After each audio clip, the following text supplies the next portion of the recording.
Hi guys, Andy M. Comics Unity in the house. By myself today because I want to do a comics review. And this is not a comic that Amanda will know. And Michael at the moment is obviously still unavailable. So I wanted to touch base with you all and start doing a couple of individual comic reviews as I read them. Now, the first one I want to read and talk about you today is the new issue of Hellblazer, John Constantine Hellblazer, from the 2020 run, which has just come out this week. The comic is called Quiet, and it is wrote by Simon Spurrier, with graphics and art by Aaron Campbell and Jordi Bellani. Now, there's plenty I can say about this comic, and I'm going to, so bear with me, okay? But first of all, I want to read out to you the blurb. It's very short. Blurb. As Noah's mum lies in the hospital, deep in a coma with no prognosis of awakening, John Constantine makes the acquaintance of rapacious spirit one with a terrifying significance for all of England. First of all, strengths. Okay, now this is something quite different and something that I thought was quite a change in pace of Hellblazer. If you'd been reading the adventures of John Constantine in his DC comics after he'd ended his original run in Vertigo and on TV, it would be a formula I could guess you'd be kind of expecting, with John fighting monsters all the time and sometimes saving the day. This is something completely different.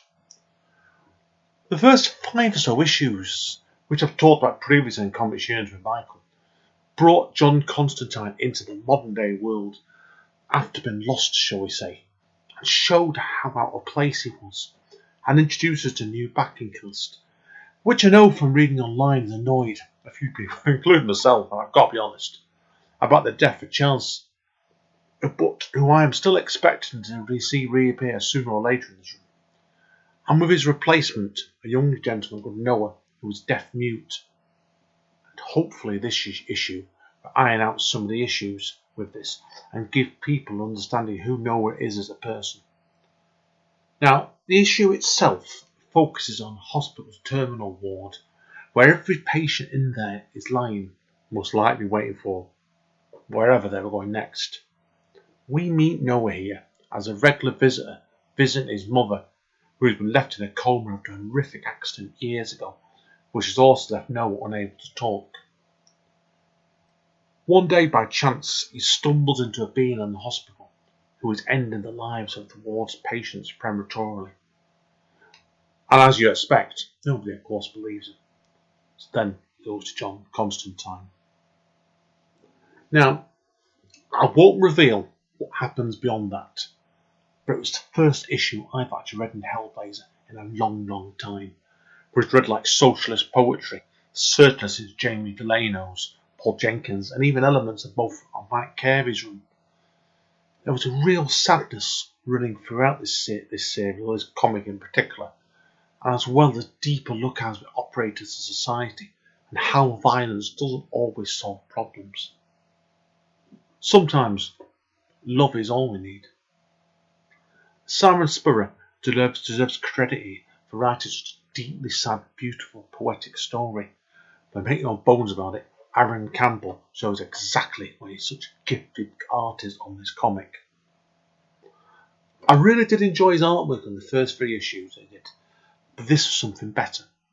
Something that makes Constantine London, a London I've seen myself in the past really come to life in a way you rarely see from artists. And this could well be the best artist I've seen in Hellblazer since Sean Phillips or Tim Bradshaw, if he is given a long enough run on it. Weaknesses. There isn't really in this comic, not a lot. Some of the colouring is unusual near the beginning, a little bit off in places where it wasn't major. And there is a feel of Neil Gaiman's classic Hellblazer tale, Holby, which is probably pushing 30 years old now. But the tone of his comic takes it in a very different direction altogether, and I think it's a perfect stepping on board for new readers to come on to, as well as pulling old Hellblazer lovers like me properly back into the comic. Superb. Excellent comic. I cannot recommend it any less from all my heart. 10 out of 10. Okay guys, that's all I've got to say about Hellblazer. Now, of course, there's going to be more comics coming up, so I've got more I want to read and review, so I'm going to try and start doing these more regularly for you.